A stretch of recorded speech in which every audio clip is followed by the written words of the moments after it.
அவை போல ஆன்மா தனிப்பொருளாய் புலப்பட்டு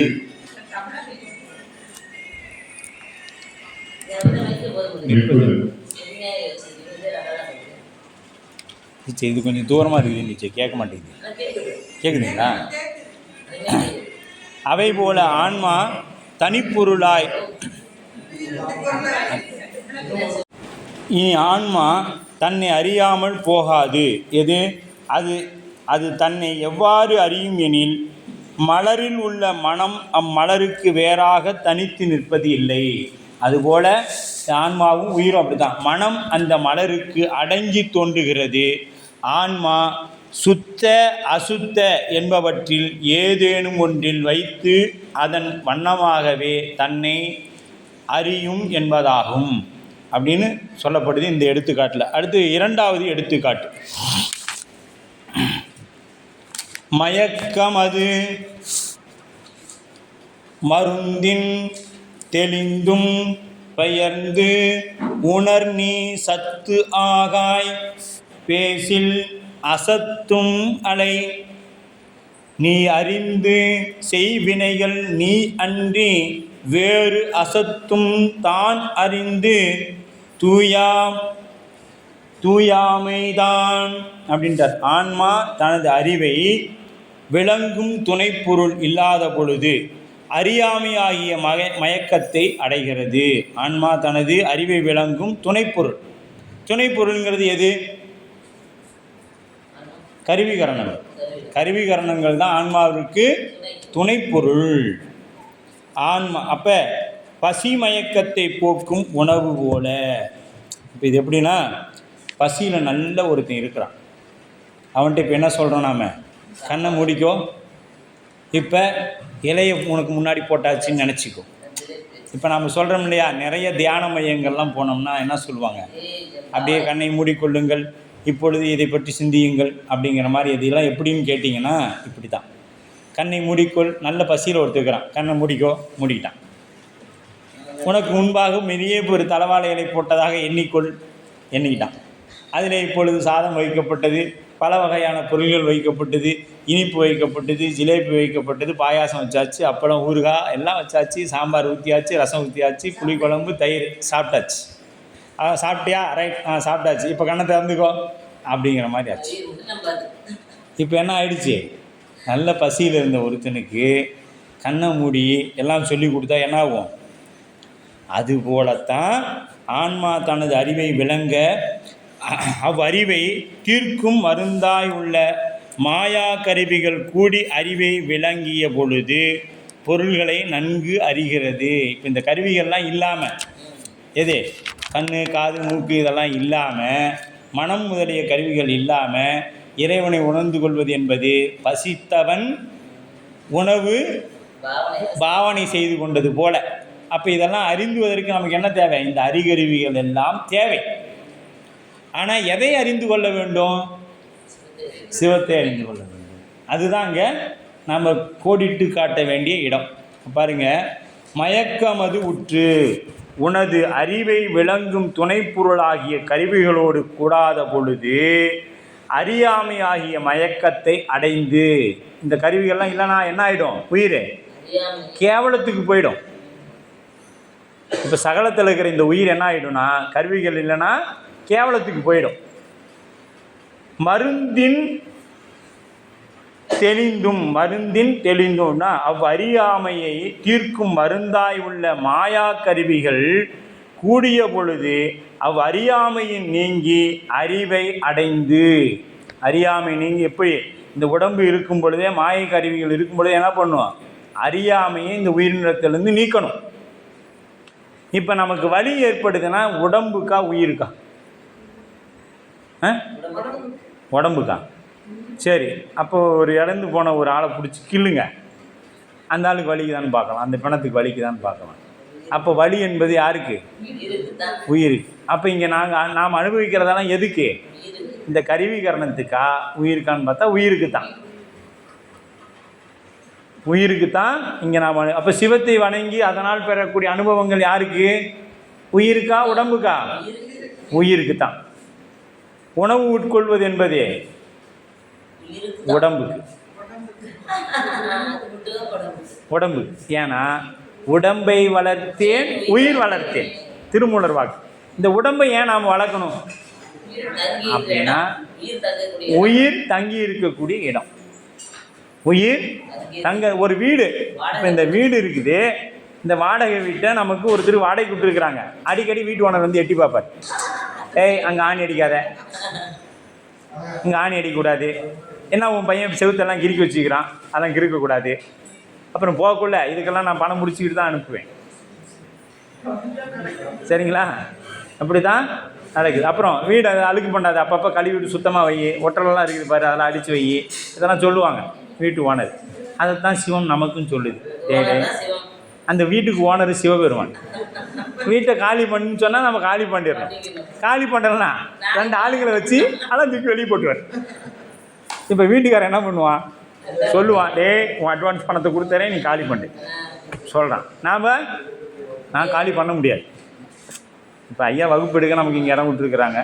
வகுப்பு எடுத்துட்டு என்ன பண்ணணும், இருந்த இடத்துல கொண்டு போய் வச்சுட்டு கம்முன்னு போயிடணும். அடுத்த முறை வகுப்புக்கு நம்மளை விடுவாங்க. இல்லை, எடுத்ததெல்லாம் எடுத்த மாதிரியே போட்டு போனோம்னா, எப்போ நீ போட்டு போகிறதே என்னால் எடுத்து வைக்க முடியல, அதனால் நீ வேறு பக்கம் பார்த்துக்க, நீங்கள் வேறு பக்கம் பார்த்துக்க அப்படின்னு சொல்லி விடுவாங்க. அதுபோல் சிவம் நமக்கு இந்த வீட்டை வாடகைக்கு கொடுத்துக்கிறாரு. இதை என்ன பண்ணணும், பத்திரமாக பார்த்துருக்கணும். இதைத்தான் நம்ம கிருபானந்த வாரியார் ஒரு முறை நகைச்சுவையாக சொல்லியிருப்பாங்க. ரயிலில் பயணம் பண்ணுறார். அங்கே கல்லூரி மாணவர்கள் இவர் பயணம் பண்ணோன்னு அடியாரம் என்ன பண்ணணும், திருநீர் பை வச்சுக்கணும். என்ன பண்ணணும், திருநீர் பை எப்பொழுதுமே வச்சுருக்கணும்.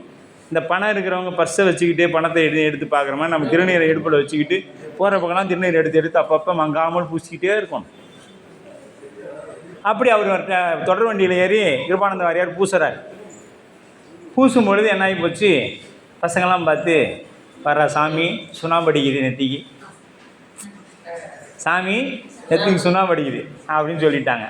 இவர் அவங்க சொன்னது காதில் விழுந்துருச்சு இவருக்கு. உடனே என்னப்பா சொன்னீங்க, சுண்ணாம்பு அடிக்கிறேன்னு சொல்கிறீங்க தானே, இது வாழ்கிற வீட்டுக்கு சுண்ணாம்பு அடிக்கணும், குட்டி சோத்துக்கு சுண்ணாம்பு அடிக்க தேவையில்லை.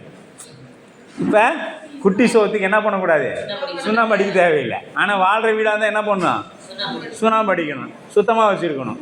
இது சிவபெருமான் வாழக்கூடிய வீடு, அதனால் இந்த வீட்டை நான் சுத்தமாக வச்சுருக்கிறேன், நீங்கள் குட்டி சோறு, அதனால் உங்களுக்கு எதுவும் தேவையில்லைன்னு சொல்கிறார். புரியுதுங்களா? அதுபோல் இந்த உடம்பு என்ன பண்ணது, வாடகைக்கு சுவாமி நமக்கு கொடுத்துக்கிறாரு. இதை பத்திரமா கொடுத்தவனிடத்தில் ஒப்படைச்சா தான் நமக்கு ஒரு மரியாதை. உடம்புக்கு தேவையானது கொடுத்துட்டு பிறகு சிந்திப்போம்.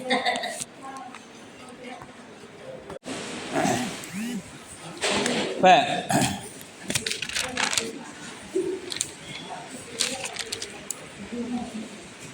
கருவிகள் அறியாமை பசி போக நோயாகவும் அறியாமை நீங்கும் ஐம்பொறிகள் முதலிய கருவிகளை உணவாக்கி மருந்தாகவும் உருவகம் செய்த ஆசிரியர். அதுபோல அறிவு செயல்படும் காலத்தில் அறியாமை நீங்குகிறது. அறிவு செயல்படும் பொழுது என்ன ஆகுது, நம்ம இடத்துல அறியாமை நீங்குகிறது. உண்டு தீர்த்த சிறிது நேரத்துக்கெல்லாம் மீண்டும் பசிக்கிறது. இப்போ நம்ம காலையில் சாப்பிட்டு தான் வந்தோம், வயிறு நிறைய சாப்பிட முடியாமல் சாப்பிட்டு வந்தோம். ஆனால் இப்போ என்ன பண்ணுது, பசிக்குது. இப்போ ஒரு சிறுதீனி உள்ளே தள்ளி இருக்கிறோம். இது இன்னும் 1 மணி நேரத்தை பார்க்கும். அப்புறம் மறுபடியும் என்ன பண்ணும், சாப்பாடு இன்னும் வள்ளியே, சாப்பாடு வந்தால் இவர் வகுப்பாது முடிப்பார், இன்னும் வள்ளியே அப்படின்னு அந்த வாசலையே எட்டி எட்டி பார்க்கும். இப்போ இந்த பசி என்ன ஆயிடுச்சு, காலையில் உண்ட உணவு செரிமானம் ஆகிட்டு மீண்டும் என்ன பண்ணுது, அந்த பசிக்குது. அதுபோல் உண்டு தீர்த்த சிறிது நேரத்துக்கெல்லாம் மீண்டும் பசிக்கிறது. அதுபோல் கருவிகள் செயற்படாமல் மடங்கிய காலத்தில் மீள அறியாமை உண்டாகிறது. எப்படி அறியாமை வருதுன்னா, அதுதான் செம்பில் களிம்பு போல். அந்த செம்பு பாத்திரத்தை எப்படி விலக்கி வைக்கலைன்னா அடுத்தது களிம்பு பிடிச்சிக்குதோ, அதுபோல் இந்த அறிவு செயல்பட்டு கொண்டே இருக்கணும். இந்த 5 எழுத்து இடைவெளி, அதை தான் இமைப்பொழுதும் என் நெஞ்சில் நீங்காதான் தாழ் வாழ்க. அப்போ அந்த அறிவானது சிவத்தை பிடிக்கணும். பிடிக்காமல் விட்டுருச்சுன்னா அறியாமை என்கின்ற ஆணவம் பற்றிடும். இது எப்படி பற்றிருந்துச்சுன்னே நமக்கு தெரியாது. நல்லா தான் என் கோயிலுக்கு போயிட்டு இருந்தான், போகிறதே இல்லை, நல்லா தான் போயிட்டே இருந்தான், என்ன காரணம் தெரியல, போகிறதே இல்லை இப்போலாம் அப்படின்னு சொல்லிடுவாங்க. அப்போ ஆன்மாவானது அரிது சிவனது அறிவு அரிது சிவனது அறிவு போல தானே சுதந்திரமாய் விளங்குவது அன்று. விளங்கும் பொருள் உள்ள பொழுது விளங்கியும் விளங்காத அப்பொருள் இல்லாத பொழுது விளங்காது நிற்கும். விளங்கும் பொருள் இருக்கும் பொழுது விளங்கியும் அது இல்லாத பொழுது விளங்காமலும் தோன்றும். இப்போ எடுத்துக்காட்டு 3. இதோட 7ஆம் நூற்பா நிறைவாகுது.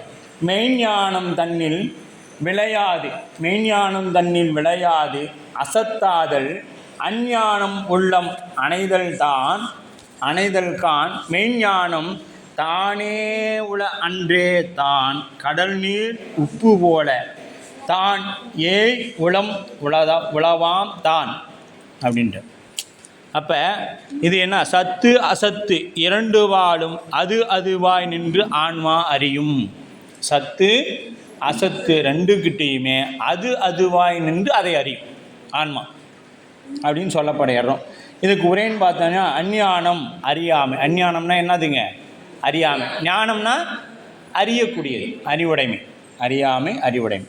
அசத்து ஆதல் அது அசத்து ஆகையால் எது? அஞ்ஞானம் அசத்து ஆதலால் மெய்ஞானத்தன்னில் அறியவே வடிவாய் உள்ள சத்தாகிய சிவத்தில் அறிவே வடிவாகிய சத்தாகிய சிவத்தில் பொருந்த மாட்டாமல் அறியாமல் இருக்கிற வரைக்கும் இது என்னாவாது? பொருந்தாது. எதோடு பொருந்தாது? சித்த அறிவு பொருளாகிய சிவத்தோடு பொருந்தாது. மெய்ஞானம் தானே உள அன்றே அச்சிவம் என்று உள்ளதோ அன்றே என்னது?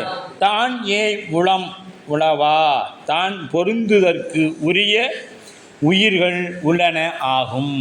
அன்னைக்கே எது? சிவம் இருந்த அன்னைக்கே இருந்து இந்த உயிரும் இருக்குது. உள்ளம் அணைதல் அவ்வுயிர்களை மட்டுமே பற்றி நிற்றல். தன் கடல் நீர் உப்பு போல. இந்த நீரில் உப்பு எப்போ இருந்து இருக்குது? கடல் என்னைக்கு இருக்குதோ அன்னையிலிருந்து அதில் உப்பும் இருக்குது. இந்த உப்பு என்பது என்ன? ஆன்மா. உப்பு என்பது ஆன்மா இல்லை, பாசம். நீர் என்பது உயிர். உப்பு. அந்த இடம்னு ஒன்று இருக்கும்ல, அந்த நிலம் சிவம். இப்போ இந்த நீரை எடுத்து காய்ச்சினா இது என்ன? நம்ம சிவ திருவருட்பயன்லேயே பார்த்தோம். இந்த நீரை எடுத்து காய்ச்சினா அது என்ன ஆகும்? உப்பாக போயிடும். அந்த மணலை நடுக்கடலில் போய் மணலை கொஞ்சம் அள்ளிட்டு வந்து வெளியில் போட்டு காய்ச்சனோம்னா என்னாச்சும் ஆகுமா? இல்லை அந்த மண்ணை சாப்பிட்டோம்னா உப்பு கரிக்குமா? கரிக்காது. அதனால் இப்போ சிவம் அதுதான். இப்போ அது இந்த உப்பு எங்கே இருந்துச்சு? அந்த மண் மேலே தான் இருந்துச்சு. அப்போ அந்த தண்ணி எடுத்து காய்ச்சனா நமக்கு உப்பு கரிக்குது. ஆனால் மணல் எடுத்து வந்து சாப்பிட்டோம்னா மண்ணை சுவைத்து பார்த்தோம்னா என்ன இல்லை? உப்பின் தன்மை இல்லை. எப்படி அப்படின்னா அதுதான் சிவம். சிவம் உயிரோடு அழுந்தி சிவம் உயிரில் இருந்தாலும் இந்த ஆணவம் கண்மம் மாயை என்கின்ற இதையெல்லாம் சிவத்தை பாதிக்குமானா பாதிக்காது. இதெல்லாம் எதுக்கு உண்டு? உயிருக்குத்தான் உண்டு. இந்த கருவிகரணங்கள் வழியாக எதுக்கு உண்டு? உயிருக்குத்தான் உண்டு. தன்கடல் நீர் உப்பு போல. அப்போ கடலாகிய வெளியை சென்று பார்ப்பான். கடல் வெளியில் நிறைந்திருக்கும் நீரை சென்று பற்றி நிற்கும் உப்பானது செயல் போன்றதாகும். அது கான் இதனை நீ அறிவாயாக. கான்னா பாருன்னு அர்த்தம் இல்லை. இதனை நீ அறிவாயாக. அறிவு கண்ணால் கான் அப்படின்னு பொருள். மெய்ஞானம் என்பது சிவத்தை குறித்து நின்றது. மெய்ஞானங்கிறது சிவத்தை குறித்து நின்றது. அஞ்ஞானம் என்பது அதனை உண்டாக்கும் பொருளாகிய ஆணவ மலத்தை குறித்து நின்றது. அஞ்ஞானம் நேரடியாக வராது. எப்படி வரும்?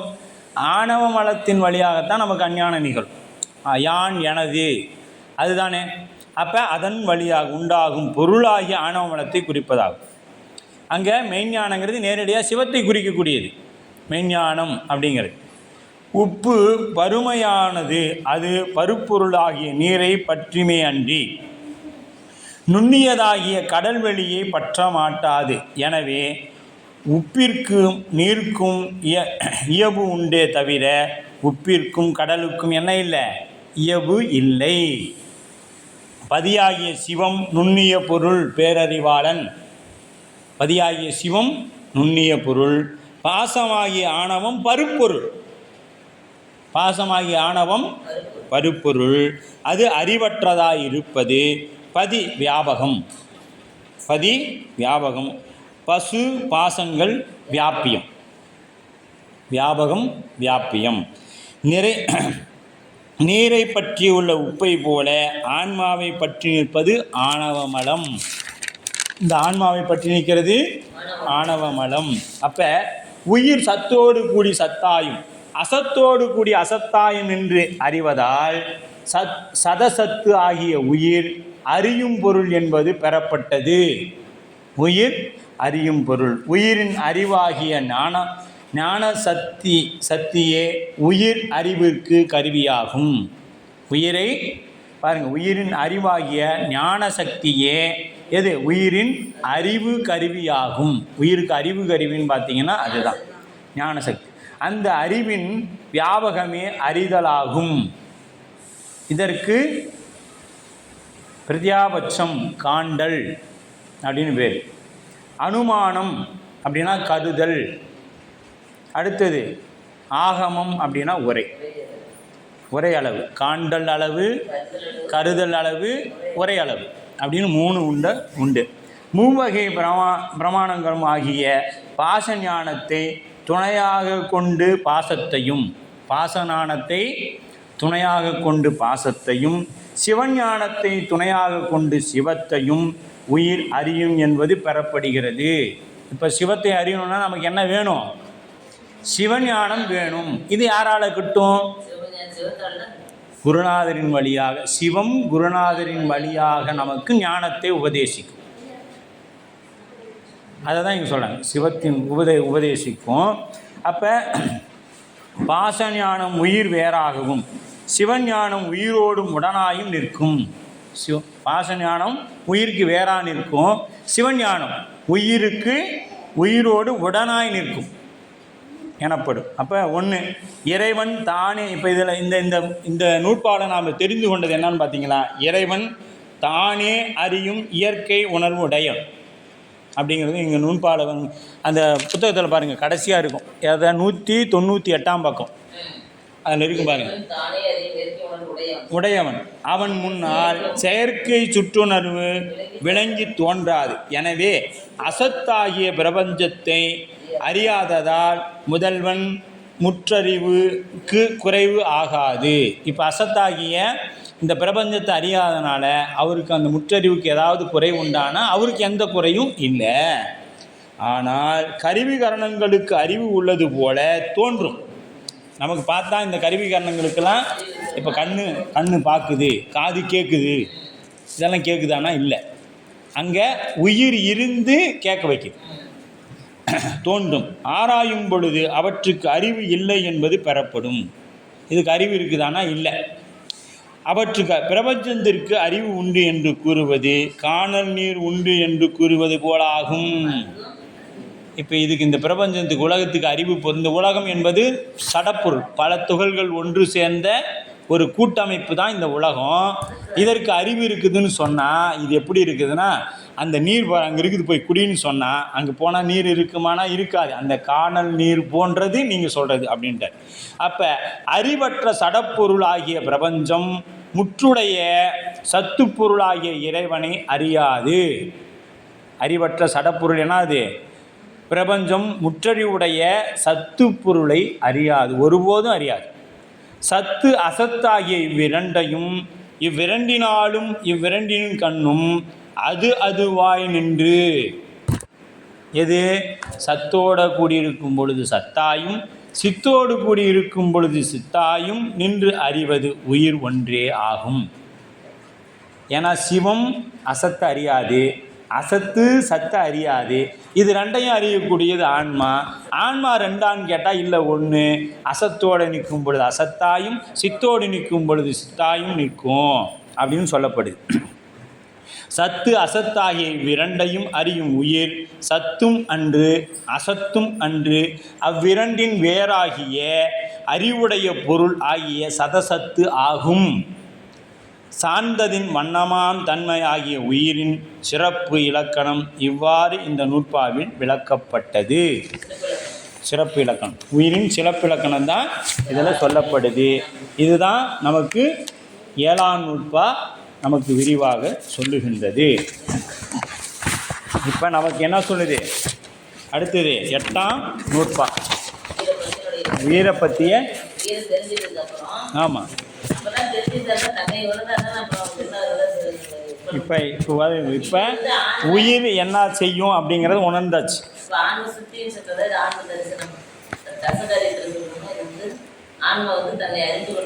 ஆமாம், தரிசனம், ஆன்ம தரிசனம். ஆன்மா இப்போ 8ஆம் நூற்பா. 8ஆம் நூற்பா பாருங்கள். ஆன்மா செய்ய வேண்டிய சாதனமும் அந்த சாதனம் வரும் வழியும் சாதனத்தினால் பெறப்படும் பயனும் இந்த நூற்பாவில் கூறப்படும்.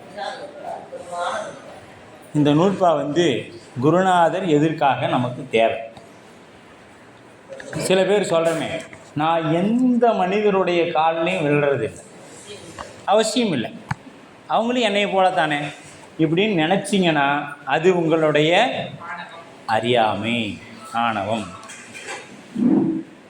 அது சிவம் அப்படிங்கிறத இந்த நூல் நம்ம விரிவாக பார்க்க போகிறோம். எப்படி சிவம் அப்படின்னா எப்படிங்க அந்த உடம்புக்குள்ளே சிவபெருமான் வருவாரா? அடுத்து ஒரு கேள்வி நமக்கு வரும். அப்படின்னா என்கிட்டையும் வரணும் இல்லை, அவர்கிட்ட வர்றாங்கன்னா என்கிட்ட வரணும். இப்போ இந்த பேய் பிடிக்கிறது எல்லாத்துக்கும் பிடிச்சிடாது, பேய் பிடிக்கிறது எல்லாத்துக்கும் பிடிச்சிடாது. அப்போ பேய் பிடிச்சவங்களை கண்டால் நமக்கு இவன் சும்மா நடிக்கிறான் நாம் சொல்கிறோமா? அந்த மாதிரிலாம் இல்லை. என்ன பண்ணுறாங்கன்னா, பேய் பிடிச்சவங்க அவங்களோட குணம் மாறிடும், அந்த பேய் மாதிரியே எல்லாம் செய்வாங்க. அந்த பேய் பிடிச்சவங்களோட ஆன்மா என்ன செய்துச்சோ அது போல் இவங்க எல்லா செயல்பாடும் இருக்கும். இங்கிலீஷ் பேசுவாங்க, ஹிந்தி பேசுவாங்க, ஹிந்தி பேப்பர் படிப்பாங்க. அப்புறம் அவங்ககிட்ட இந்த தவறான பழக்க வழக்கங்கள்லாம் அவங்ககிட்ட இருக்கும். அது எப்போ இருக்குன்னா அந்த பேய் அந்த உடம்புல இருக்கிற வரையும் இருக்கும். அந்த பேய் அந்த உடம்புல கிளம்பிருச்சுன்னா இவங்களுக்கு ஒன்றுமே தெரியாது. நான் அப்படி படித்தேன்னா எனக்கெல்லாம் ஒன்றுமே தெரியாது, எனக்கு படிக்க தெரியாது. ஆமாம், அதெல்லாம் நான் சும்மா, நீங்கள் சும்மா சொல்கிறீங்க, அட இல்லைப்பா உண்மையாலும் தான் அப்படின்னா ஒத்துக்கவே மாட்டாங்க. நான்லாம் அப்படி தான் பேசியிருக்கவே மாட்டேன், நான்லாம் அப்படி பேசியிருக்கவே மாட்டேன் அப்படின்னு சொல்லுவாங்க இல்லையா? அப்போ அதுபோல் ஐம்புலர் வேடலின் அயந்தனை வளர்த்து, அயந்தனை வளர்ந்து என தம்முதல் குருவுமாய் தவத்தினில் உணர்த்த விட்டு அந்நியம் இன்மையின் அரண்கழல் செலுமே. இதுதான் 8ஆம் நூற்பா. ஞானத்தால் அஞ்ஞானம் நீங்குதல். அஞ்ஞானம் நீங்கணும்னா என்ன வரணும்? நமக்கு ஞானம் வரணும். ஞானம் வந்தால் தான் நம்ம இடத்துல அஞ்ஞானம், இருளுக்கும் ஒளிக்கும் ஒன்றே இடம். ஒன்று வந்தால் ஒன்று மிகின் ஒன்று குறையும். அப்படி அப்போ அஞ்ஞானம் நீங்குவதற்கு என்ன வழி அப்படின்னு பார்த்தீங்கன்னா, அதற்கு ஒரே வழி தான் உள்ளது. அஞ்ஞானம் என்பது பொருளியல்பை தவறாக உணர்த்துதல் என பார்ப்போம். அது பொருளை தவறாக உணர்த்துது. பொருள் இயல்பை உள்ளவாறு உணரும் அறிவு வருமானால் அஞ்ஞானம் நீங்கிவிடும். உள்ளவாறு உணரும் அறிவு ஞானம் எனப்படும். உள்ளதை உள்ளவாறு உணர்தலுக்கு பெயர் ஞானம். அப்போ உண்மை அறிவாகிய ஞானம் வந்த பொழுது பொய் அறிவாகிய அஞ்ஞானம் நீங்குதல். உண்மை அறிவாகிய ஞானம் வந்த பொழுது நம்ம இடத்துல என்ன ஆகும்? பொய் அறிவாகிய அஞ்ஞானம் நம்மை விட்டு நீங்கும். ஒளி வந்த பொழுது இருள் நீங்குவது போன்று. இது எப்படின்னு கேட்டிங்கன்னா, ஒளி வருது அப்படின்னா என்ன ஆகும்? இருள் நீங்கிடும் அப்படின்னு. இப்போ இதுக்கு ஒரு எடுத்துக்காட்டு. ஒரு பெற்றோர் தான் ஒரு மகனை குற்றம் செய்கிறான். பெற்றோர் முன் அப்படி என்ன பண்ணுறான்? குற்றம் செய்யாதவன் போல் நடிக்கிறான். பெற்றோர் இல்லாத பொழுது தாம் ஒரே மகனை அப்படியே பார்த்து வளர்க்குறார். அவன் பார்த்தா அப்பா முன்னாடி எதுவுமே பண்ணாத மாதிரியே இருக்கிறான். அப்பா இருக்கும் பொழுது எதுவுமே பண்ணாத மாதிரி இருக்கிறான். ஆனால் அப்பாவுக்கு பின்னாடி போய் என்ன பண்ணுறான்? எல்லா குற்றங்களும் செய்கிறான். பெற்றோர் முன் நடிக்கிறான். பிறகு என்ன பண்ணுறாங்க? ஒரு காலத்து சூழல், அவன் ரொம்ப குற்றங்கள் செய்ய அதிகமாக காவல்துறை கண்டிக்குது. அவன் யார் கண்டிக்கிறாங்க? காவல்துறை வந்து கண்டிக்குது. அப்போ அப்பா என்ன சொல்கிறாரு, என் மகன் அப்படி இல்லை, என் மகன்லாம் அப்படி இல்லை, அவன் மேலே பொய்யான குற்றச்சாட்டுகள் நீங்கள் சொல்கிறீங்க, ஒத்துக்கவே மாட்டாங்க. ஏன்னு கேட்டால் அதுபோல தான் நாமும் எடுத்துக்காட்டு உண்மை இப்போ இது விலங்கல் அவருக்கு என்னன்னா, உண்மை அவனை பற்றி விலங்கல் அவருக்கு, அவனை பற்றி உண்மை நிலை விளங்கின பிறகு என்ன ஆயிடுச்சு, அவன் காவல்துறையால் தண்டிக்கப்படுகிறான். அதுபோலத்தான் ஞானத்தின் வேட்கை உண்டாகாமே. இப்போ ஞானத்தோட வேட்கை, இப்போ ஞானத்தை அறிந்து கொள்ளணும், நமக்கு அறிவு வராத வரைக்கும் நாம் என்ன பண்ணுவோம், அஞ்ஞானமே உண்மையானதுன்னு நிற்போம். சாமியாது பூதமாது நீ சொல்லிகிட்டே தெரிய வேண்டியதான், நாம் சம்பாதிச்சாதான் நமக்கு காசு. ஏங்க நீ சம்பாதிக்கிற காசு பூரா உன்னிடத்துல இருந்துருதா? சொல்லுங்கள் பார்ப்போம். நாம் சம்பாதிக்கிறோம், இது வரைக்கும் கணக்கு போட்டு பார்த்தீங்கன்னா ஒவ்வொருத்தரும் குறைஞ்சபட்சம் 1 கோடி ரூபா சம்பாரிச்சிருப்போம். எப்படி பார்த்தீங்கன்னாலும் அது நிலத்தை விற்றோ இல்லை நிலத்தை வாங்கியோ பொருளை மாற்றியோ, சின்ன வயசுலேருந்து ஒரு கணக்கு போட்டுட்டு வாங்க, ஒரு பெருந்தொகை சம்பாரிச்சிருப்போம். அதெல்லாம் எங்கே போச்சு? எங்கே போச்சு? எங்கே போகணுமோ அங்கே போயிடுச்சு. அப்போ ஞானம் இது என்ன வரணும், வேணும், இது நிலை இல்லாததுங்கிற அறிவு நமக்கு வேணும். நம்ம எவ்வளோ சம்பாதிச்சோம்னாலும் ஒரு நாளைக்கு இதெல்லாம் நம்ம விட்டு போயிடுங்கிற நிலை நமக்கு வரணும். அப்போ அஞ்ஞானமே வீடு பெற்றுக்கு வழியாயின் அந்த ஞானம் எப்பொழுது வரும்? ஞானமே வீடு பெற்றுக்கு வழியாயினா அந்த ஞானம் எப்போங்க வரும்? வந்துச்சுன்னா பரவாயில்ல, நான் இப்பயே போயிடுறேன், பேசாமல் இங்கே சித்திரவதைப்படுறதுக்கு கிளம்பிடலாமே அப்படின்னு சொல்லலாம். அப்போ உலக மக்கள் அதை பற்றி கவலை கொள்வதில்லை. இதை பற்றி யாராவது உலக மக்கள் இவ்வளோ துன்பம் ஏன் வருதுன்னு யாராச்சும் நின்று கேட்டுருக்குறாங்களா? நேராக ஜாதகத்தை தூக்குவாங்க, ஜோதிடத்தில் போவாங்க, இந்த பரிகாரம் இந்த கோயிலில் போய் இதை பண்ணி இன்னத்துக்கு இதை செய்ய, எனக்கு ஒரு 5000 ரூபா கொடு, வேலையை முடிச்சு. ஜோதிடர் தப்பாக சொல்லலை, சில ஜோதிடர்கள் தகடு எந்திரம்லாம் போட்டு எல்லாம் போட்டு பண்ணு அப்படின்னு சொல்லி, அது சரி, திருவர் அவங்க தொழில் அப்படி அதை விட்டுருவோம், அது வேண்டாம், நாம் அங்கே போய் அந்த பாவத்தை சேர்த்திட்டு நம்ம வர வேண்டாம். ஞான நூல்களை நன்கு கற்றவரும் தாம் கற்றவற்றை பிறருக்கு ஆரவாரமாக எடுத்து சொல்லி பெருமை பெற்று திருவர்களே அன்றி. இன்றைக்கி நிறைய பேர், இப்போ நான்லாம் எப்படி இருக்கிறேன்னா, ஒரு நூல் படிச்சுட்டேன், நான் தான் ஆசிரியர், நான் வரதுக்கு முன்னாடி நீ என்ன பண்ணும், இதெல்லாம் எடுத்து போட்டு சேர் போட்டு எனக்கு சுடுதண்ணி வச்சு நல்ல மைக்கெல்லாம் செட் பண்ணி வச்சு நான் வந்த உடனே என்ன பண்ணும், பாத பூசை பண்ணி எனக்கு ஒரு மாலை போடணும். இதெல்லாம் போட்டிங்களா தான் உங்களுக்கு ஞானம் கிடைக்கும், இதெல்லாம் போட்டிங்களா தான் ஞானம் கிடைக்கும் அப்படின்னு சொன்னோம்னா, அப்புறம் நான் போகக்குள்ளே நீங்கள் ஒரு காணிக்கை கொடுக்கணும், 5000 ரூபா கொடுக்கணும். ஏங்க நாங்கள் 10 பேர் வகுப்பு வந்துட்டு இருக்கிறோம், அதையும் வர விடாமல் பண்ணலான்னு நினைக்கிறீங்க அப்படிங்கிறீங்களா? 5000 ரூபா காணிக்கை கொடுக்கணும். இதுதான் ஆரவாரம். அவ்வழியில் சிறிதும் நிற்கவில்லையே. இப்போ நாம் சித்தாந்தம் படிக்கிறோம், திருமுறை படிக்கிறோம், என்ன பண்ணணும், வழியில் நிற்கணும், எளிமையாக இருக்கணும். குருநாதன் என்பவன் எளிமையே வடிவமான சிவம், எளிமைக்கும் எளிமை. அதனால தான் நீ கஷ்டப்படாதடா. இப்போ நம்ம திருப்பனந்தாள் தடாதகை பிராட்டி பார்த்துருக்கோம். அந்த அம்மா சேலை விழுந்தால் என்ன போகுது, சாமிக்கு தெரியவா போகுது, மார்சியெல்லாம் வெளுக்குது, முந்தான சீலை விழுந்து இப்போ அப்படியே எடுத்து ஏதோ ஒரு பக்கம் சொருகிட்டு கூட ஊற்றலாம். அந்த அம்மா எங்கடா மார்சியில் விழுந்துருமே அப்படியே தண்ணி ஊற்ற தயங்க அவர் என்ன பண்ணிட்டார், தலையை சாய்ச்சிக்கிட்டார். அப்போ சுவாமியே தனக்கு இறங்கி அது இல்லாமல் அவர் எங்கே அண்டம் கடந்த பொருள் நமக்காக ஒரு குருநாதனாக லிங்க திருமேனியாக இருந்திருந்து அருள் செய்கிறான். அந்த பெண்ணுக்காக என்ன பண்ணார், தன்னை தாழ்த்திக்கிட்டார். எவ்வளோ அன்பு கருணை. அப்படி இருக்கக்கூடிய சிவபெருமான் கூட இருக்கிற நாம், அவரை பற்றி படிக்கிற நாம் எவ்வளவு கருணை இருக்கணும் நம்மகிட்ட. அதில் 0.001 மைக்ரானாவது இருக்கணும், 0.001 மைக்ரானாச்சும் இருக்கணும். அப்போ தான் நாம் அந்த படிக்கிறோம், வழியில் நிற்கணும். இப்போ சும்மா இதை ஏட்டுக்கல்விங்க படித்து சொல்லிவிட்டு எனக்கு தட்சணை வாங்கிட்டு போனால் இதுக்கு பேர் நம்ம 1வது 2வதுலேருந்து 12வது வரைக்கும் ஃபீஸ் கட்டி படிக்கிற மாதிரி. ஆசிரியர் என்பவர் அனுபவத்துக்கு கொண்டு வரணும்.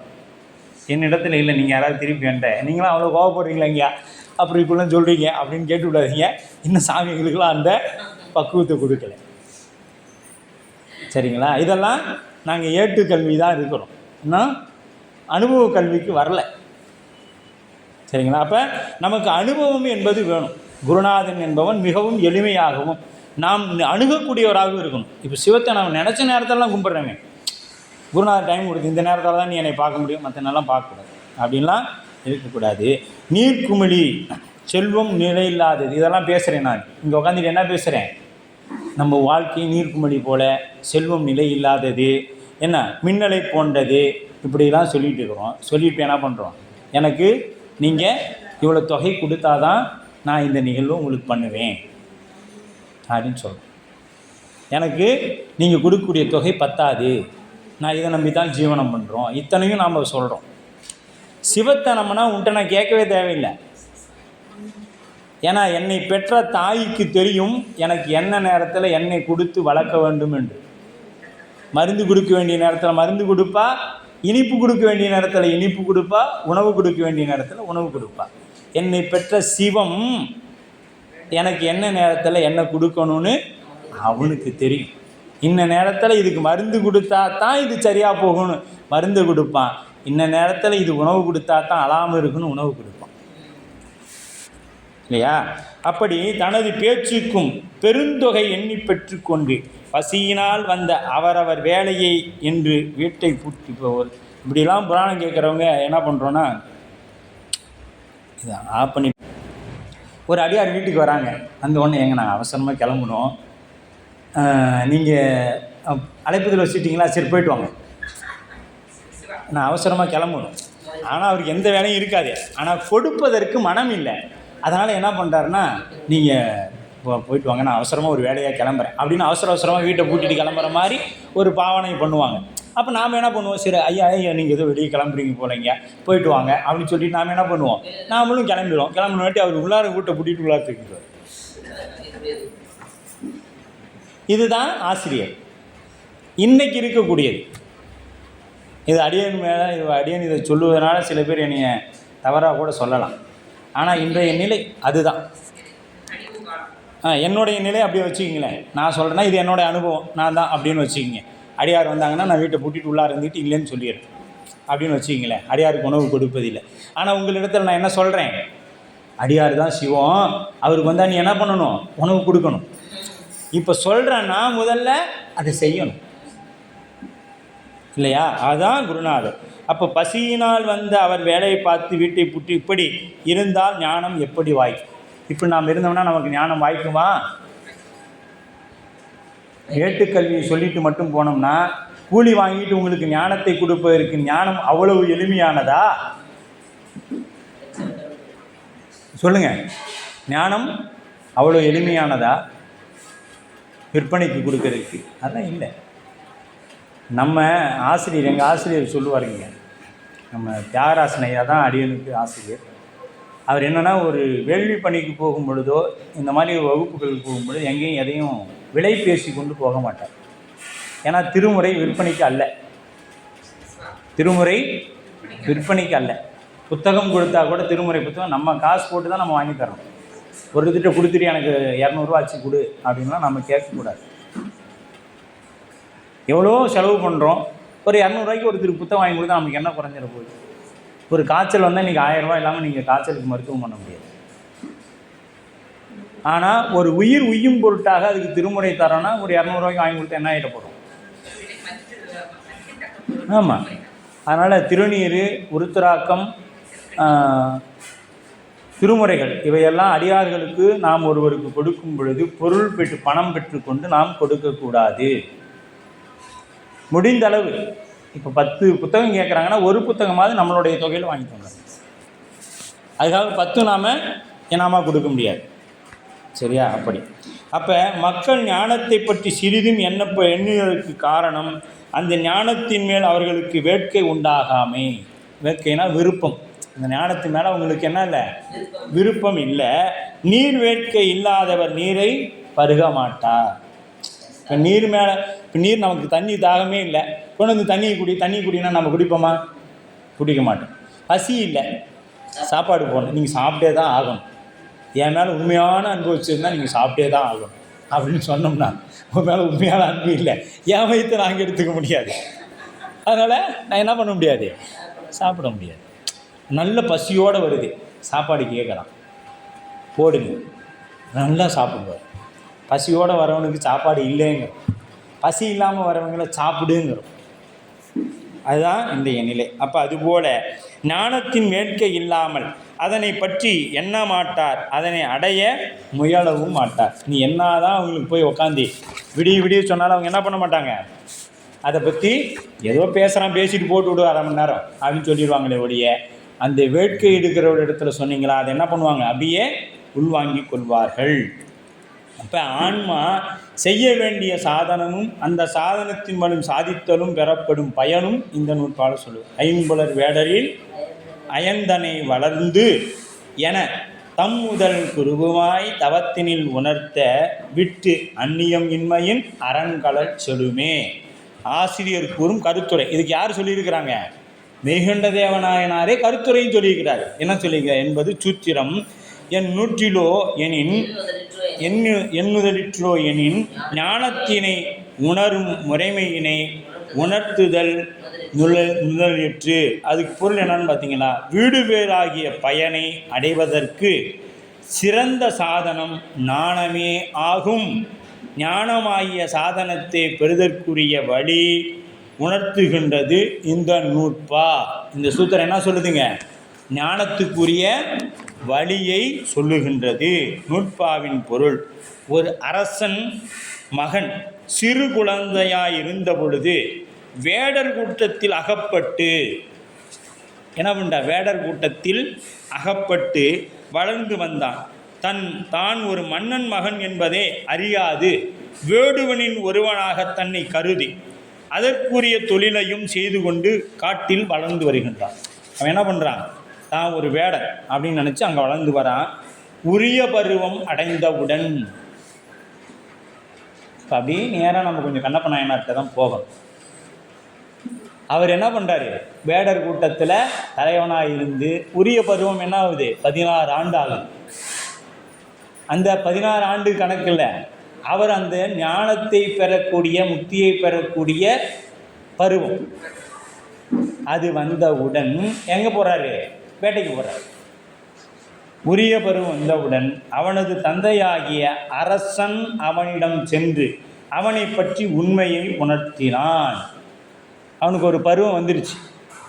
அப்போ அப்பா அரசன் போகிறான், எப்பா நான் தான் உன்னுடைய தந்தை என்று சொல்கிறான், நான் தான் உன்னுடைய தந்தை. அப்போது தான் அரசகுமாரன் இந்த மாநிலம் முழுவதும் தனக்குரியது என்பதை அறிந்தான். அப்போ தான் அவனுக்கு என்ன தெரியுது, ஆகா நாம் ராஜா விட்டு பையன், நமக்கு இந்த மாநிலம் முழுவதும் இந்த நாடு முழுவதும் நமக்கு சொந்தமானது உரியது அப்படின்னு உண்மை அறிந்தவுடன் அவ்வேடர் கூட்டத்தை விட்டு விலகி தான் தந்தையோடு சேர்ந்து எல்லா நலன்களையும் எய்தினான். இப்போ நம்மளே ஒருத்தர் வராங்க, யார், இந்த நாட்டோட முதலமைச்சர் வராரு, நீ எனக்கு சகோதரி, நீ என் பையன்பா அப்படின்னு ஒன்று, எப்பா இருப்பா நான் இங்கெல்லாம் இருக்கணும், இவங்களுக்கெல்லாம் சொல்லி தரணும்னு நாம் சொல்ல போகிறோம். எல்லாத்தையும் விட்டுட்டு கிளம்பிடுவோம். ஆனால் இந்த ஐம்புலர் அந்த வேடர் கூட்டம் என்பது என்ன, ஐம்புலன் வேடர். அந்த மாறி நின்று என்னை மயக்கிடும் வஞ்ச புலனைந்தும் வழி அடைத்து, இந்த 5 புலன்களும் வேடர்கள். ஒரு வேடர் இல்லை, இங்கே 5 வேடர் கூட்டம் இருக்குது. அந்த 5 வேடர்களிடத்திலும் நாம் அகப்பட்டு, அதான் வேடர்கள்னு சொன்னாங்க, 5 வேடர்களிடத்தும் நாம் அகப்பட்டு நிற்கிறோம். அப்படி நிற்கிற நம்ம என்ன பண்ணுற, அரசகுமாரன். அரசகுமாரன்கிறது யார், ஆன்மா, உயிர். அரசகுமாரன்கிறது உயிர். ஆன்மா உண்மையை உணரக்கூடிய பக்குவத்தை எய்த காலத்தில் உண்மை உணர்த்தினால் உணர மாட்டா. இப்போ பக்குவம் இல்லாத பொழுது உணர்த்தினான். ஏன்னா நானும் உன்ட்ட பல வருஷமாக சொல்கிறேன், நீ வகுப்பு வரியா, 5 எழுத்து சொல்கிறியா, தீக்கை பெறணுமே பெற்றியா, தீக்கையா அப்படின்னா அப்படிங்கிறார். இப்போ குருநாதன் இடத்துல 5 எழுத்து பெறணும்பா, அப்படி 5 எழுத்தை பெற்று சொல்லணும், சொல்லி அப்படின்னு கேள்வியே கேட்பான். அந்த பக்குவம் இல்லான்ட்டு சொன்னீங்கன்னா இன்னும் பார்க்க, அப்போ தீக்கை எடுக்கணுமா, எடுத்தா இரு அப்படின்ட்டு போய் ஒருத்தண்டி கேட்பான். எப்போ இந்த தீக்கை எடுக்கணும்னு சொல்கிறாங்களே, கோயிலுக்கு போனோன்னா அவங்க சொல்லிகிட்டே இருக்கிறாங்க, எப்போ பாரு என்னப்போ, அட அதுவா தீக்கை எடுத்தேன் பாரு, நான் எடுத்ததுலேருந்து நல்லா இருக்கிறேன்பா, எனக்கு ஏகப்பட்ட எல்லாம் பொருளாதாரத்துலேருந்து எல்லாம் சரியாயிடுச்சு அப்போ எடுப்போம். இன்னொருத்தனை கேட்பான், அட தீக்கையா அச்சோ அது எடுத்த அன்னைக்கு எங்கள் அம்மாவும் போயிடுச்சு எங்கள் அப்பாவும் போயிடுச்சு அப்படின்னோடனே இவன் என்ன பண்ணுவான், அச்சோ இது நமக்கு வேண்டாம் நம்மளும் போயிட்டோம்னா என்ன பண்ணுறது, அவன் தீக்கையே வேண்டான்னுடுவான். ஆனால் தீக்கை பெற்றா 5 எழுத்து உபதேசம் பெற்ற மாத்திரத்தில் என்ன பண்ணிடணும், 5 எழுத்து உபதேசம் பெற்றா அடுத்த குருநாதரிடத்தில் உபதேசம் பெற்ற அடுத்த நிமிடம் திருவடி அடைஞ்சிடும். அதுதான் பக்குவம். இது நம்ம 2 ஆதீனங்களில் 2 சன்னிதானங்கள் அடைஞ்சிடும். திருவாடுதுறை ஆதீனத்தில் நமசிவாய மூர்த்திகளிடத்தில் பெற்ற அவர் பேர் மறைஞான தேசிகர். மறைஞான தேசிகர் அப்படிங்கிறவர் நமசிவாய மூர்த்திகளிடத்தில் போய் உபதேசம் பெறார். உபதேசம் பெற்றுட்டு அவர் திருவடியில் விழுந்தவர், அவ்வளோதான். 2வது சன்னிதானம் விழுந்தாரு, எந்திரிக்கலைங்க.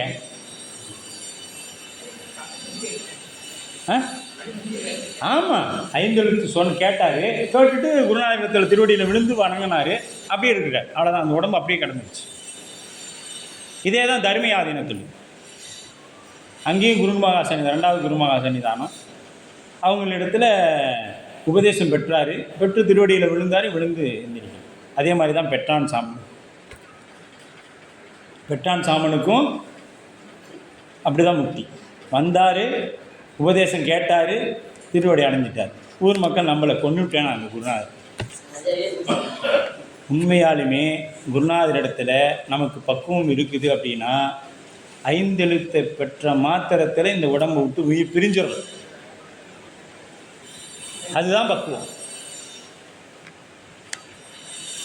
அப்போ நாம் 5 எழுத்தை வாங்கிட்டு செய்யக்கூடாத நான் செஞ்சுட்டு தின்னக்கூடாத நான் தின்னுட்டு இன்னமும் தெரியிறோம்.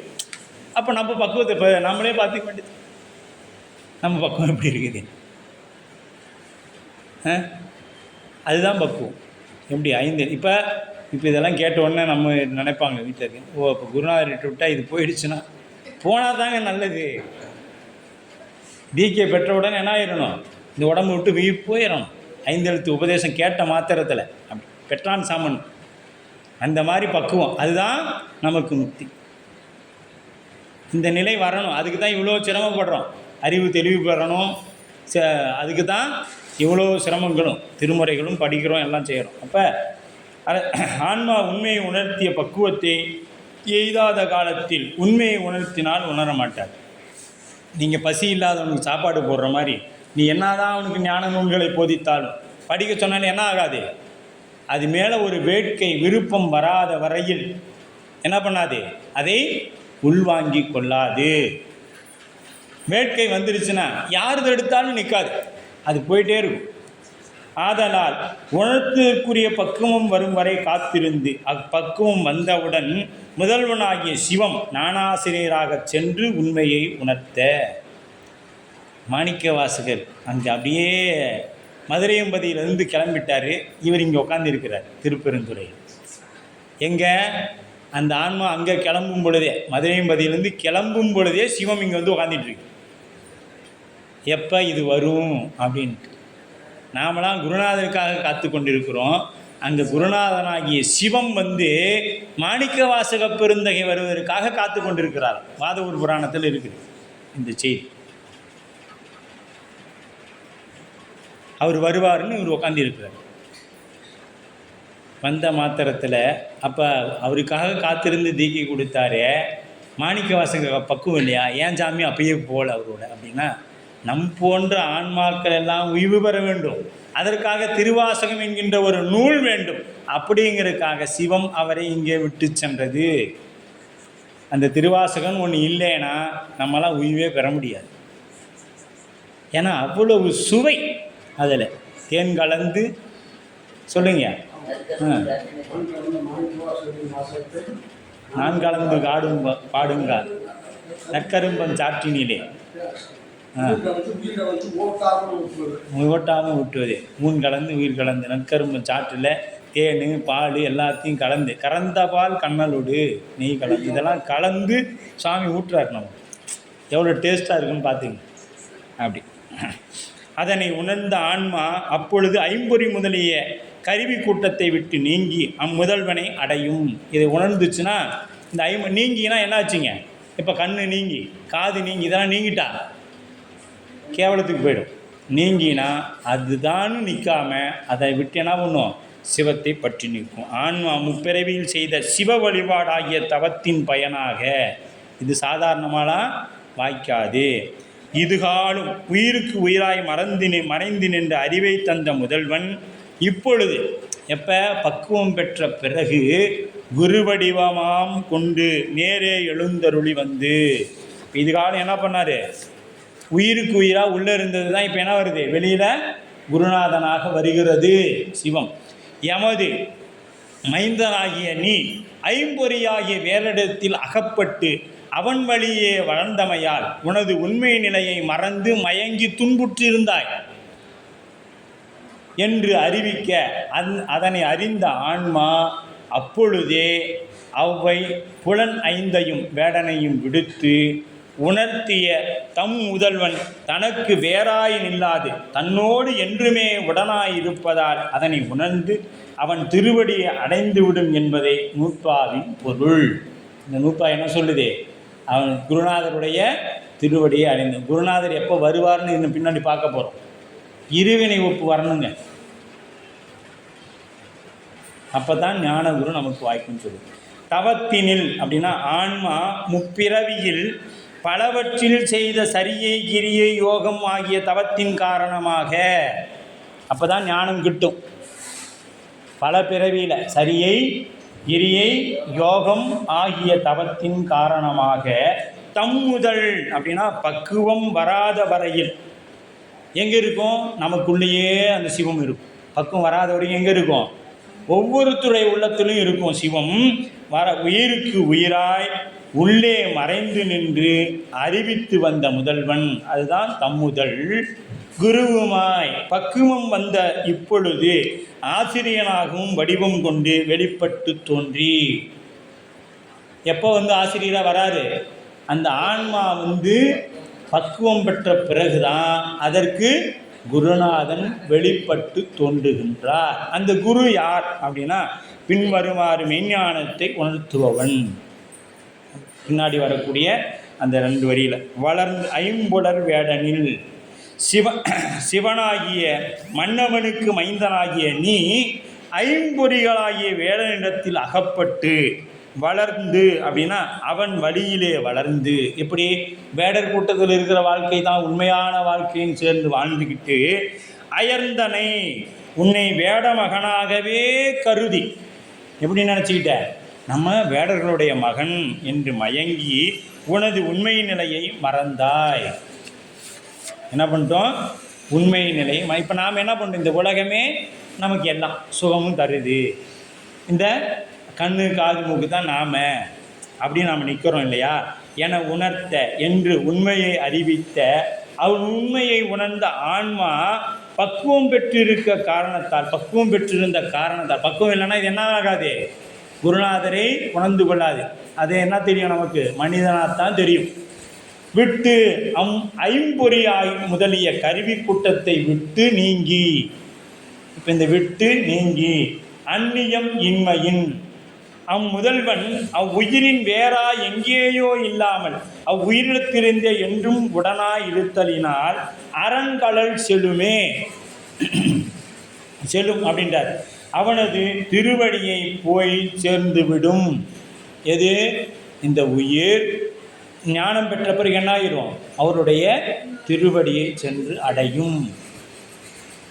நாம் ஐம்பொறிகளோடு மட்டும் தானே கூடியிருக்கின்றோம். அவற்றின் நுண்ணியவாய் கருவிகள் பலவற்றோடு சேர்ந்து நின்றே இவ்வுலகத்தை அறிந்து வருகின்றோம். நாம் இந்த உடம்பு உயிர் என்னாவது? ஐம்பொறியோட. அக்கருவிகள் எல்லாம் நம்மை பிணித்து மயங்குகின்ற இக்கருவிகள் நமக்கு எளிதில் விளங்குவன ஐம்பொறிகளே. இந்த எல்லா 36 கருவிகளுமே எதை வச்சு விளங்குதுன்னா ஐம்பொறிகளை வச்சு தான் விளங்குது. கண், காது, மூக்கு, வாய், உடம்பு, இதை வச்சு தான் நுகருது. அப்போ அதனால் அவற்றை மட்டுமே வேடராக உருவம் செய்து காட்டினார் ஆசிரியர். இழிவுடைய கருவிகளை விட்டு நீங்கிய உயிர் முதல்வனை எவ்வாறு அடையும் என்று ஐயம் நமக்கு வரலாம். இப்போ நீங்கள் கேட்கலாம், எங்கள் இந்த கருவியெல்லாம் விட்டுருங்கிறீங்களே, இதை விட்டு நீங்கிட்டா எப்படிங்க நாங்கள் போய் இறைவனை அடைய முடியும்? இதை இப்போ உயிர் என்னாகும்? எதையும் ஒன்று பற்றி தான் நிற்கும்.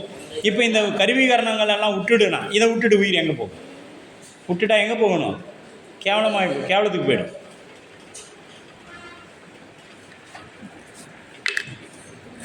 அப்போ நீங்குதற்கு அந்நியம் இன்மையின் என்றார் ஆசிரியர். இதற்கு நீங்குதற்கு என்ன பேருங்க? அந்நியம் இன்மையின் அப்படின்னா வேற்றுமையின்மை அத்துவீதம். வேற்றுமை இன்மை அத்துவீதம் எப்பொழுது உடனாயே நிற்றலின், எப்பொழுதும் உடனா இருக்கிறது. தவத்தினில் தம்முதல் குருவுமாய் ஐம்புலர் வேடரின் அப்படின்னு ஐம்புலர் வேடரின் வளர்ந்து அயந்தனை என உணர்த்த விட்டு அந்நியம் இன்மையின் அரண்களல் செடும் என்ற முறையில் சொற்களை அமைத்து பொருள் கொள்ள வேண்டும்.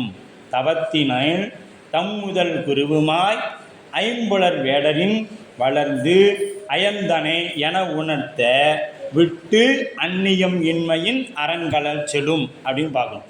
அப்போ உருவகம் பொருத்தம்.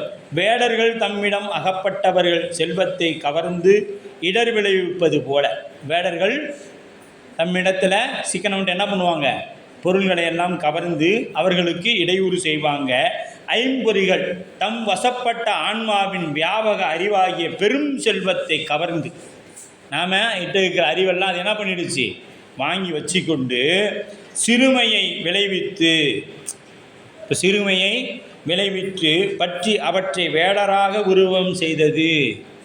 இப்போ அதுக்கிட்ட இருக்கிற செல்வத்தெல்லாம் வாங்கிட்டு நீ என்ன பண்ணு, எங்களோட கூட்டு நீ சேர்ந்துக்கோ அப்படின்னு சொல்லி கூட்டு வச்சுக்கிட்டு பக்குவ முதிர்ச்சி உடையவர்க்கு பலவாகிய உபதேசம் வேண்டுவதில்லை, நுண்ணிய சில சொற்களே போதும்.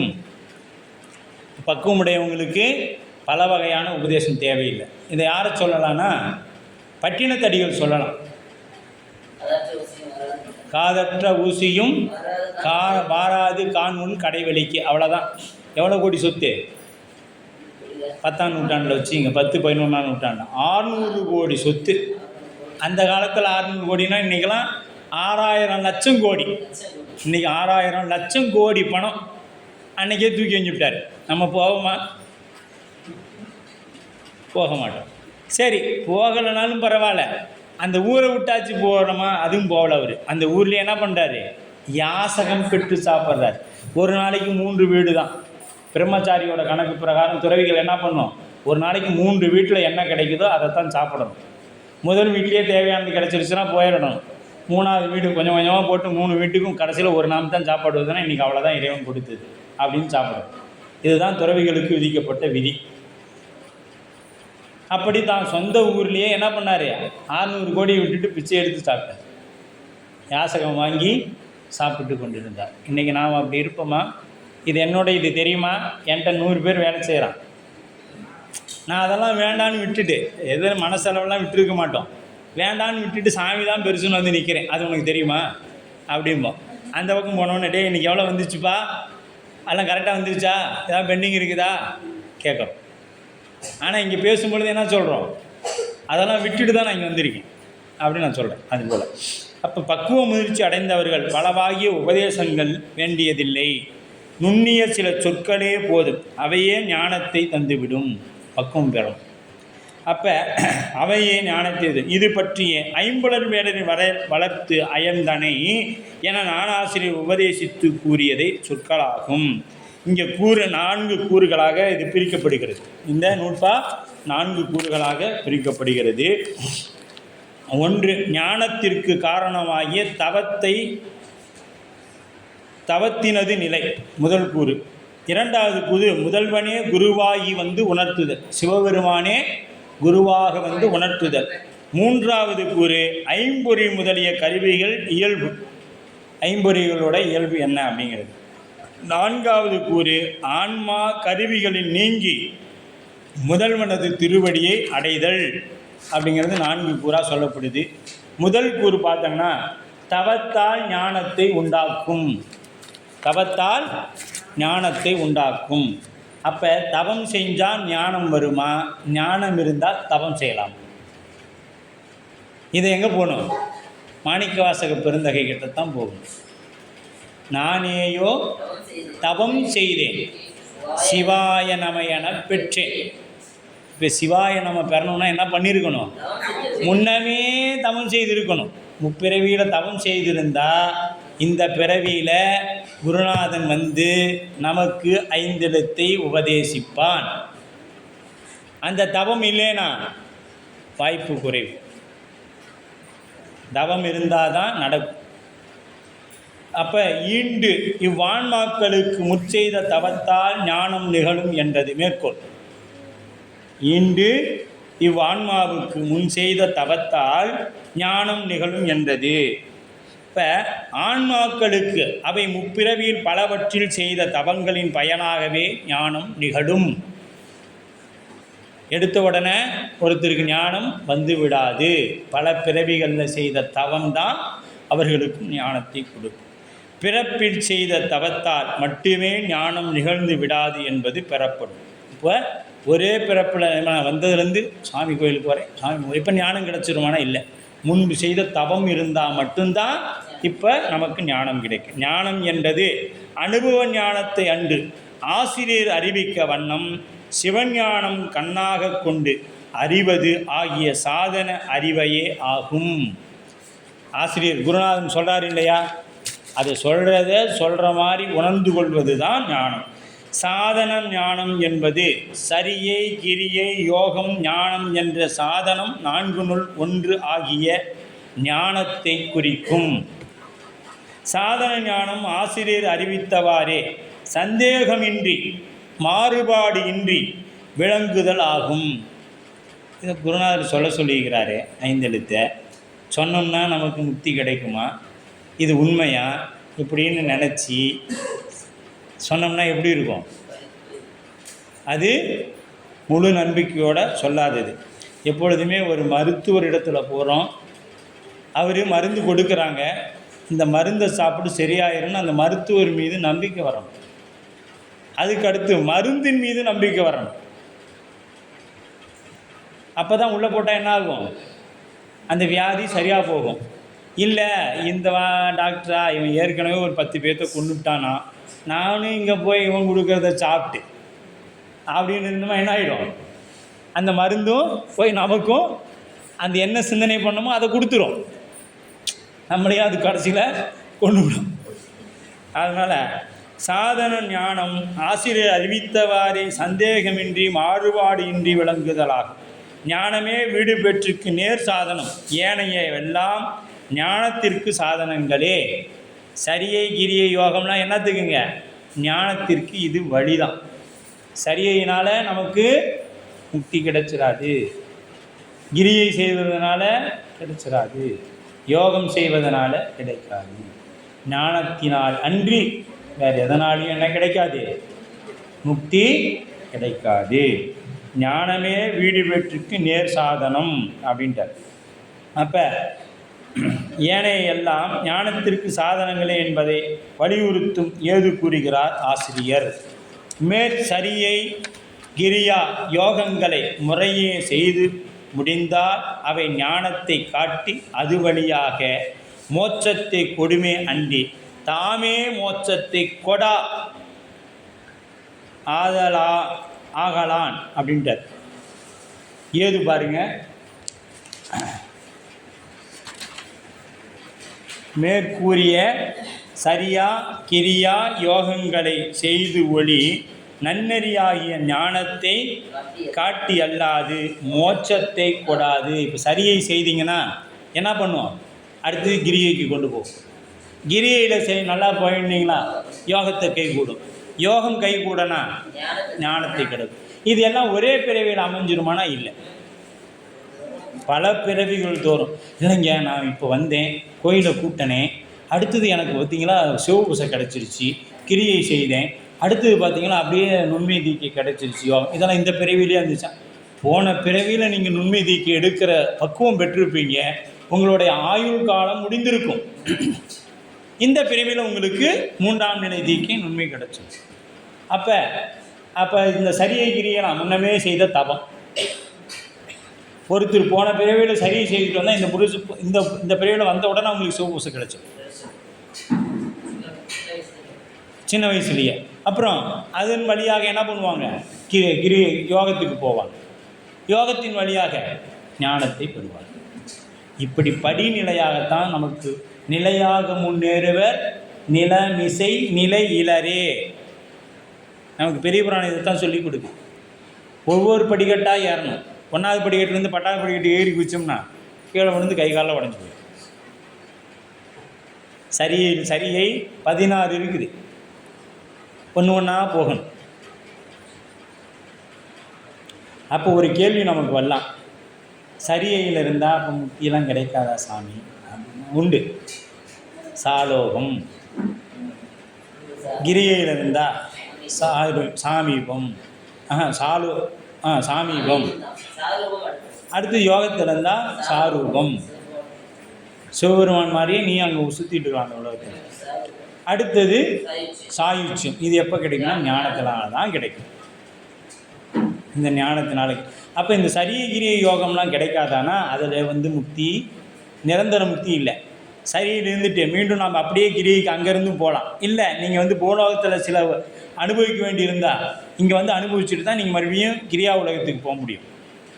அங்கே அனுபவிக்க வேண்டியது இருந்தால் அப்படியே சாமி தூக்கி யோக ஞானத்துக்கும் கொண்டு போகுவார். அப்படி இல்லைன்னா மீண்டும் இங்கே இப்படி வந்து போகிற மாதிரி பண்ணுவார். அது ஒரு பிறவியில் நடக்குமானா தெரியாது. அது அவருக்கு தான் கணக்கு தெரியும். எத்தனை பிறவி போட்டு என்னவெல்லாம் போட்டு எப்படி கொண்டு போகிறாருன்னு யாருக்கு தெரியும்? சிவபெருமானுக்கு தான் தெரியும். அப்போ தவம் என்பது தவம் என்பது உண்டி சுருக்குதல் முதலியவற்றால் சரீரத்தை வாட்டுதல் துன்பத்தை சகித்துதல் முதலியவற்றால் தவம் அல்ல. நான் சாப்பிட்றதே இல்லைங்க, சாமியை சாப்பிட்றதே இல்லை, பட்டினியாக கிடைக்கும், இதுக்கெல்லாம் தவமான இல்லை. வீடு ஞானமும் வேண்டுதிரியே விரதங்களால் வாடின் ஞானமென் ஆவது. அப்புறம் சாமியோட வாக்கு இல்லை, திருஞான சம்பந்தனுடைய வாக்கு. அது உடம்பை சரி பண்ணுவதற்குத்தானே ஒழிய அது ஆன்ம முன்னேற்றத்துக்கு உதவாது. சரியை சமய தீக்கையும் கிரியை 2ஆம் நிலை தீக்கை சிவபூசையும் விசேட தீக்கையும் உரியன ஆகும். உபய சரியை கிரியை யோகம். உலகப் பொருள்களை உபயம் என்பது உலகப் பொருள்களை நோக்கி செய்வது. எது? சரியை கிரியை யோகம். உண்மை சரியை கிரியை யோகம் என்பது முக்தி காரணமாக செய்வதை குறிக்கும். இப்போ நாம் சும்மா சடங்குக்கு செய்யக்கூடிய இந்த பூசைகள் எல்லாம் நாமெல்லாம் உண்மையான முக்தி வேணும்னு எங்கே நாளைக்கு சிவபெருமான் நீங்கள் பூசை பண்ணுறீங்க, சிவபூசை பண்ணுறீங்க, சிவபெருமான் வர்றாரு கிளம்பு அப்படின்னோடனே சரி சாமி போகலாம் அப்படின்னு யாராவது போயிடுமா? இல்லை சாமி இரு சாமி என் பையனுக்கு கல்யாணம் பண்ணணும், அப்போ போய்க்கலாம் இருங்க, அதுக்குள்ளே அவசரப்பட்டுட்டீங்களே, நான் இப்போ உங்கள்கிட்ட கேட்கவே இல்லையே, அதுக்குள்ளே வந்துட்டீங்க அப்படின்னு சொல்லிடுவோம் இல்லையா? ஆனால் என்ன பண்ணணும்? கூப்பிட்ட மாத்திரத்தில் எது கிடத்தாலும் போட்டுட்டு போயிடணும். சாமி கூப்பிட்டுட்டாருன்னா சாமி தான் ஆச்சு அப்படின்னு உடனே கிளம்பிடணும். அப்படி சொல்லுது. அதுக்கு தான் இது உபய. இப்போ நாம் செய்யறது உபய சரியை கிரிய யோகம். உபயனா உலகப் பொருள் போக்கி செய்வது. நான் நல்லா இருக்கணும் சாமி, எனக்கு எல்லா ஞானங்களும் வாய்க்கணும், அதே மாதிரி என் குழந்தைகளுக்கு எந்த சிரமமும் வரக்கூடாது, இப்படிலாம் நிற்கிறது. அப்போ இதன் வழியாக ஞானம் மோட்சத்தை கொடுக்கும். சரியை நேராக மோட்சத்தை கொடுக்க மாட்டா. சரியை நேராக போய் மோட்சத்தை கொடுமான்னு கொடுக்க. சரியிலேருந்து அடுத்து கிரிக்கு கொண்டு போகும். கோயிலை கூட்டிகிட்டே இருந்தால் கடைசி வரைக்கும் கூட்டிகிட்டே இருக்கணும்னு நினைக்கக்கூடாது. அடுத்தது கிரியைக்கு போகணும், கிரியையிலேருந்து யோகத்துக்கு போகணும், யோகத்திலேருந்து ஞானத்துக்கு வரணும், யோகத்திலிருந்து ஞானத்து. அப்போ சரியை நேராக மோட்சத்தை கொடுக்காது, சரியை நேராக கொடுக்காது. அப்போ அப்பர் சுவாமி சொன்னாங்க உழவாரம் செய்யுங்கன்னு, திருஞான சம்பந்தர் பாடுங்கன்னு சொன்னார். இதெல்லாம் மோட்சத்துக்கு வழி. அடுத்தடுத்த நிலைக்கு இது கொண்டு போகும். அதை எப்படி உண்மையாக செய்தோம்னா, உபயமாக செய்தோம்னா இங்கேயே உழண்டுக்கிட்டு இருக்க வேண்டியதான். ஞானம் என்பது நன்னெறி. நன்னெறி என்பது நன்மைக்கு ஏதுவாகிய நெறி என விரியும். ஞான நன்னெறி எனப்படும். ஞான நன்னெறி. அப்போ ஞானம் என்பது உபய ஞானம் உண்மை ஞானம் என்று 2 இருக்குது. உபய ஞானம் உண்மை ஞானம். ஞானம் என்பது 4 முக்தி காரணமாக செய்யும். உண்மை சிவபுண்ணியம் என்பதும் உலகப் பொருள் காரணமாக செய்வது உபய சிவபுண்ணியம் என்றும் சொல்லப்படும். ரெண்டு உண்டு ஞானத்தில், உபயமாக செய்வதும் உண்மையாக செய்வதும் அப்படின்னு. சரியில் சரியை இதை பார்த்துட்டு உணவு இடைவேளை. இது 16 வகை என்னென்ன அப்படிங்கிறத தெரிஞ்சுக்கிங்க. ஏன்னா இதெல்லாம் தெரிஞ்சுக்கிட்டோம்னா தான் நமக்கு என்ன நாம் செய்து கொண்டு இருக்கிறோம், எந்த நிலையில் நாம் சாமி வச்சுருக்கிறாருங்கிறது நமக்கு தெரியும்.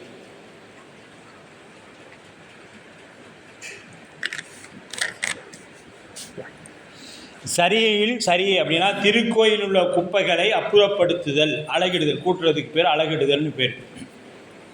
மெழுகுதல், மெழுகுதல்னால் வலிக்கிறது, கோயிலை வலிக்கிறது. அப்போ சரியையில் கிரியை அப்படின்னா சிவ வடிவங்களில் 25 ஏதேனும் ஒன்றை வழிபாடு செய்கிறது.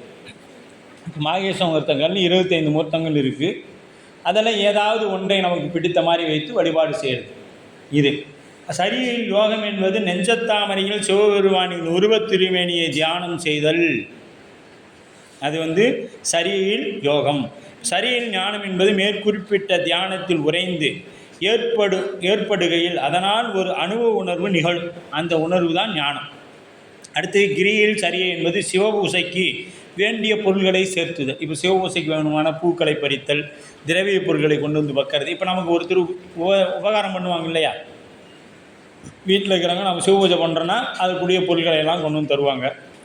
இங்கே நம்ம குருநாதர் பூஜை பண்ணுறாங்கன்னா நாம் அதுக்கு உண்டான பொருட்களை எல்லாம் சேகரித்து கொண்டு போய் குருநாதர் இடத்துல கொடுப்போம்.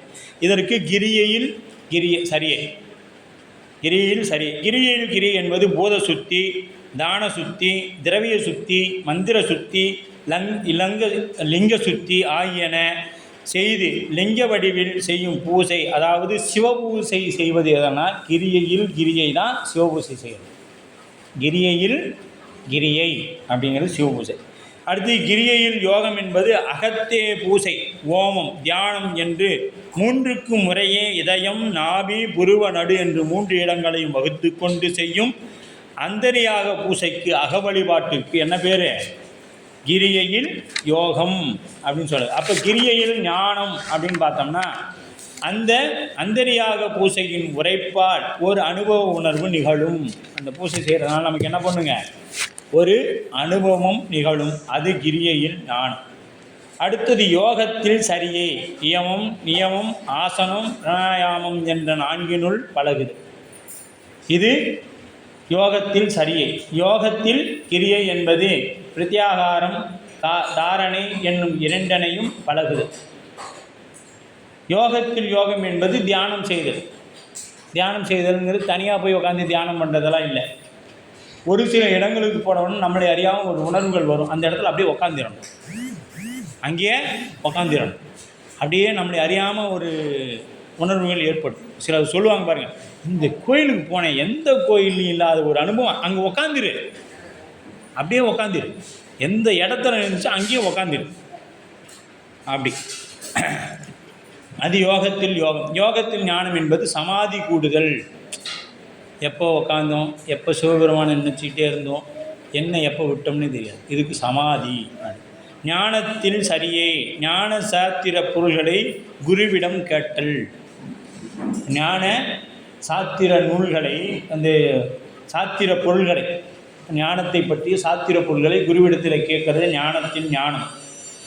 ஞானத்தில் சரியை. ஞானத்தில் கிரியை என்பது அப்பொருளை காரண காரிய இயல்புபடுத்தி எடுத்துக்காட்டுடன் சிந்தித்தல். இப்போ கேட்கறது ஞானத்தில் சரியை, சிந்திக்கிறது ஞானத்தில் கிரியை. அடுத்து ஞானத்தில் யோகம், அப்பொருளை ஐயம் திரிவின்றி தெளிதல். ஐயம் திரிவின்றி தெளிவு பெறமில்லை, அது யோக. ஞானத்தில் யோகம். ஞானத்தில் ஞானம் என்பது சிவபெருமானோடு அபேதமாய் கலந்து நெட்டை கூடுதல். அதாவது சிவபெருமானை விட்டு எந்நேரமும் நீங்காமல் நின்று அவனையே நினைத்திருத்தல் ஞானத்தில் ஞானம். ஞானத்தில் ஞானம்னா என்னங்க? அவனையே நினைக்கும். நாம் அவனையவே எவ்வளோ நேரம் நினைக்கிறோம்? அரை நிமிட நேரம் மட்டும். நாம் சொல்லலை, இது அருணகிரிநாதர் சொல்கிறார். தினை பொழுதேனும். இந்த திணை எவ்வளோ பெருசு இருக்கும், அவ்வளோ நேரம் கூட நான் உன்னை நினைக்கிறது இருக்காங்க. எவ்வளோ நேரம்? அந்த திணை பொழுதேனும் கூட இறைவனை நினைக்கிறது இல்லை. ஆனால் அவர் எப்படியே நம்மை விட்டு எப்பொழுதும் நீங்காது இருக்கக்கூடியவர். இறைவன் நம்மை விட்டு நீங்காத இருக்கக்கூடியவன். நாம் அரை நிமிடம் நேரம் மட்டுமாவது அவனை நினைக்கிறோமானா இல்லை. எப்பொழுதுமே அது போச்சு, இது வந்துச்சு, இது வேணும், அது இப்படி தான். சரி. அப்போ முக்தி அப்படின்னு என்ன பார்த்தோங்கன்னா, ஞானத்தில் ஞானம். இந்த முக்திக்கு என்ன பேருங்க? சாயுச்சிய முக்தி.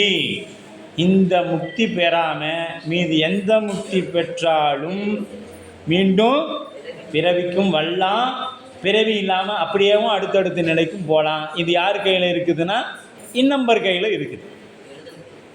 எழுதும் கீழ்கணக்கு இன்னம்பர் ஈசன், அவர்கிட்ட தான் இந்த புக்கு இருக்குது. பாவ கணக்கு எல்லாமே அவர் பார்த்து கீழையும் போடலாம், மேலையும் தூக்கி போடலாம். நம்மளை கீழையும் கொண்டு வந்து போடலாம், அடுத்த நிலைக்கு மேலேயும் கொண்டு போகலாம். இது அவருடைய கையில் இருக்குது. மற்ற அவை சாலோகம் மற்ற. அப்போ சரியெல்லாம் செஞ்சால் இப்போ ஒன்றும் இல்லைன்னு சொல்கிறீங்க. நான் எது கோயிலை கூட்டணும், கோயிலை ஏன் மெழுகணும், சிவபூசை ஏன் பண்ணணும்? அடுத்த கேள்வி வந்துடலாம். உண்டு. என்ன உண்டு? சாலோகம், சாமீபம், சாரூபம் ஆகிய முக்திகள் உண்டு. இதுக்கு பேர் பதமுக்தி. சாயுச்ச முக்திக்கு பேர் பரமுக்தி. பதம். இப்போ திருமால் என்பது பதவி, பிரம்மன் திருமால் பதவி. சண்டேச நாயனார் பெற்றது பதம். சண்டீசனமாம் என்னும் பதம் தந்தோம், பதமுக்தி. அதுக்கு பேர் என்ன பேர்? பதமுக்தி. இப்போ திருமால் பிரம்மா இருக்கிறதெல்லாம் பதவி, இந்திரன் இருக்கிறதெல்லாம். அதனால தான் வானவர்களும் வானிடத்தவர் மண்மேல் வந்து அறந்தனை அர்ச்சிப்பர். ஏன்? தன்னோட பதவியை காப்பாற்றிக்கணும். இப்போ அமைச்சராக இருக்கிறாங்க, அவங்க என்ன பண்ணணும்? தினைக்கும் போய் முதல்வர் பார்த்து ஐயா அப்படின்னு ஒரு கும்பிட போடணும். அம்மா ஹெட் மாஸ்டராக இருக்கிறாங்க, மாதிரியெல்லாம் வந்து அம்மா அப்படின்னு போகணும். இல்லைனா கம்ப்ளைண்ட் எழுதி இந்த ஆசிரியர் நேரத்துக்கு வரமாட்டேங்கிறாரு, காலை உணவுக்கு வரமாட்டேங்கிறாரு, நானே சிரமப்படுறேங்கயா அப்படின்னு ஒரு லெட்ரு வச்சுருவாங்க. அவருக்கு ஒரு மெமோ போயிடும். அதனால் அவர் என்ன பண்ணுவார்? பிடிக்குதோ பிடிக்கலையோ அம்மா அப்படின்னு ஒரு கும்பிட போட்டுருவார் இல்லையா? அதுபோல் சிவபெருமான அண்ணன் உண்மையாலும் கும்பிட்றாங்களோ இல்லையோ வந்து சாமி நாங்கள் இருக்கிறோம், நீ கொடுத்த வேலையை செய்துக்கிட்டு இருக்கிறேன் அப்படின்ட்டு இந்திரன் திருமால் பிரம்மாலாம் போயிடுவாங்க அப்படின்னு சொல்லி. நம்ம உபய சிவ புண்ணியம் ஆகிய உலகப் பொருள்கள் பற்று கொண்டு செய்யும் சிவ புண்ணியத்திற்கும் பயன். இந்த புவனம் முதல் சுத்தமாயா புவனம் வரை புவனங்களில் சென்று அங்குள்ள போகங்களை அனுபவிக்கலாம். நீ சும்மா ஃபார்மாலிட்டிக்கு ஒரு பூசை பண்ணுற சிவ பூசை, அதற்கும் பயன் உண்டுங்க. அதையும் சாமி சும்மாலாம் உண்டலை. சுத்தமாயா போன வரைக்கும் போயிட்டு வந்துக்கலாம். நீ அவ்வளோ அதிகாரம் உண்டு. சுத்தமாயா போன வரைக்கும் போய்க்கலாம் வந்துக்கலாம். எங்கே ஏதோ ஒரு புவனத்தில் போய் வாழ்ந்துடலாம், அப்படியே போயிடலாம் அப்படின்னு சொல்லப்படுது. அடுத்த எடுத்துக்காட்டு உணவிடைகளுக்கு பிறகு குறிச்சு.